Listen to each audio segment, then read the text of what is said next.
I read an article on Forbes the other day that kind of ground my gears, but I wasn't going to make a video about it, at least not until several more just like it popped up in my newsfeed.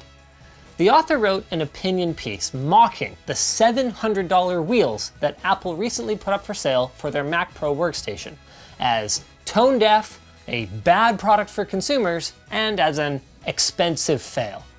The author contrasts the price tag with both the MSRP of the Mac Pro itself and an assortment of other Apple products that you could buy for such a princely sum, finding it outrageous that something as simple as wheels to help your Mac roll away from you could cost so much. I agree with all of that. None of that is what ruffled my feathers. Mr. Spence is right. It's outrageous. But I think he's also playing right into Apple's hand by complaining about it. Let's discuss. Let's discuss how this video is brought to you by Ridge Wallet. Ridge Wallet wants to redefine the wallet with its compact frame and RFID blocking inner plates. Check out how you can keep wallet bulge down by using offer code Linus to save 10% and get free worldwide shipping at the link below.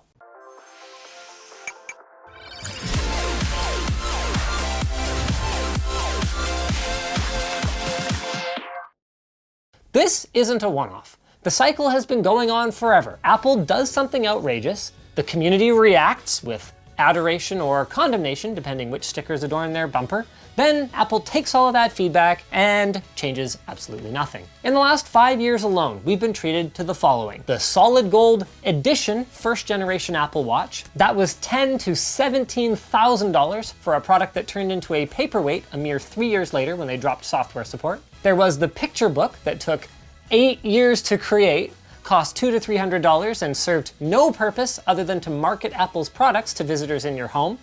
Even we got in on the mockery that time around. And let us not forget the $1,000 monitor stand. $999. And like the Mac Pro, they'll all be available in the fall. It's like other monitor stands, except that it traded basic features like swivel and height adjust for more magic. All of these products were created to serve a number of purposes. The first and most obvious of which is to exchange them for money from people who want them, so for profit. But the thing is, with how few of them Apple would expect to sell, that wouldn't be enough to justify their existence. To get to the root of why they are so expensive, we need to go one layer deeper. Something every single one of the products I listed has in common is that it's the very definition of a luxury item. Quite literally, nobody on Earth actually needs any of them. Computer wheels, for instance. The Mac Pro cannot operate unless it is plugged into the wall. So even if you wanted to move it around while you were using it, you actually couldn't. Okay, so Mr. Spence actually touched on this one in his article. Reason number 2 is that products that are as unnecessary as they are expensive serve to create a perception of scarcity and prestige that is incredibly valuable to consumer brands. Because the cold hard truth is that Apple products, at face value, are neither scarce nor prestigious. Walk around a high school and, okay, it's empty right now because of COVID, but if it wasn't, everyone and their little sister would be blue bubble texting away on an iPhone. Apple makes consumer electronics, and yes, they are pricey, but between the secondhand market and carrier subsidies, even kids can afford one if they go without food or, let's say, a kidney for a little while. Although I'm not saying I recommend either of those. And here's the deal. If you want to stay cool as a status symbol brand, it's important to have products in your portfolio that most people really will only ever get to see in the studios of influencers or in a product placement on TV or by getting up off their butt and going to your store. These are called halo products. Let's use NVIDIA's Titan line of graphics cards as an example. An RTX Titan costs twice as much as a 2080 Ti while performing nearly identically. And why not, I guess? If someone is enough of a fanboy or is ignorant enough to give you more money than other people can reasonably afford, why not let them do it? But you're also not going to spend $3 billion creating a product that will sell so few. You'd have to sell it for 2 or 3 times as much in order to justify that. Exhibit A here would be enterprise GPU pricing. So that's why the Titan graphics card uses exactly the same GPU, but just has a golden shroud. The third, and the least obvious reason that they do this, is to make even the people who aren't impressed by it talk about Apple. We all know the expression, there's no such thing as bad publicity. That's because even a negative article about their overpriced wheels serves to add to the allure of the logo, while, even more importantly, providing Apple with free brand exposure that they would have otherwise had to pay for. Not only would that ad space in my Google News feed have cost Apple money, but it actually would have been far less valuable. A properly constructed opinion piece contains both a thesis and balanced background information in order to support it. And since Mr. Spence is a professional writer, he provided me with some negative commentary, sure, but also some positive points, referring to the Mac Pro as a beast, highlighting the comparatively more reasonable price of $400 if you bought the wheels in the first place, and pointing out what a great value some of Apple's other products might be if you had $700 to blow on shiny gadgets. I mean, good luck getting all of that information across in one of your slick TV advertisements, Apple. Or wait, that wouldn't be necessary. Forbes and everyone else already did it for you, you sly fox. And anyway, the more interesting question for me isn't why Apple did this, because, like I said earlier, this isn't a one-off, but rather why they chose a status symbol Mac accessory rather than a golden iPhone or something. After thinking about it in the bath for a while, the best bet that I could come up with was that they just weren't as worried about angering the Mac community as the iPhone one. It's smaller, for one thing, and it's already taken such a beating over the last 10 years that what's one or two more insults?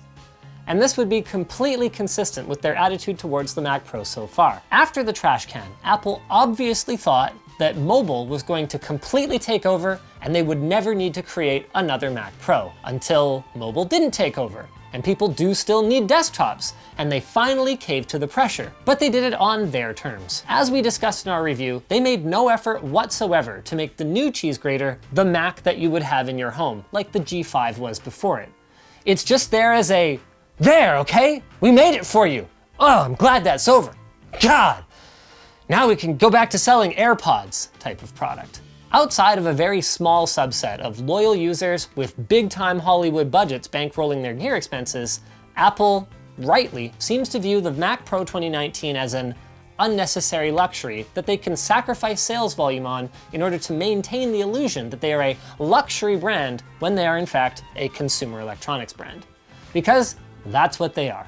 Again, I know their stuff is expensive, but by contrast, the pricing for the things that anybody actually needs, like some way to listen to music on their iPhone now that it doesn't have a freaking headphone jack, isn't that detached from reality. Yes, they target the premium end of the market, and there is an Apple tax, but their gross margins are public information, and they're only making around 38%. Like, they aren't marking their products up nearly as much as actual luxury brands are, or even other tech hardware companies. And they're nowhere near the profit margins of software giants like Oracle or Facebook. Anyway, the point of all of this wasn't to slam Mr. Spence, Forbes, or any of the other people whose job it is to cover the consumer electronics industry, or even Apple. It just was to help people understand why this keeps happening so that they can make an educated decision for themselves about whether they want to send out that angry tweet about expensive wheels, or maybe just do what is actually the most destructive thing they can possibly do to Apple's business and completely pretend that they don't exist. Speaking of existing, Squarespace is a great way to make sure that people know that you exist. Squarespace is the easy way for you to make a website in a matter of minutes. They're a leader in website design, and their all-in-one platform makes it so just about anybody can create a website on Squarespace. You can buy domains from them, you can create email campaigns, you can set up a portfolio or resume, you can maintain a fan fiction site, although I'm not giving you guys any ideas, and you can even sell products online. They've got website analytics tools to help you keep track of how your website's doing and find all the weak areas to make sure you've got a steady stream of traffic, and their award-winning templates will help make your website stand out instead of looking like it's from the 90s. Both our Linus Media Group and LTX Expo websites were built quickly using Squarespace, and if you get stuck, they've got 24/7 support ready to help you out. Just go to squarespace.com/LTT for a free trial, and when you're ready to launch, you can get 10% off at the link below. So thanks for watching, guys. If you enjoyed this video, maybe check out one where we totally participated in all of this and made a video about their, what was it called, table book? Like, It was a fun video to make, actually, though. We threw that together in like an afternoon. Hi, my kids. What can I do for you? Recess is over? All right. Okay. All right, I gotta go homeschool my kids. See ya.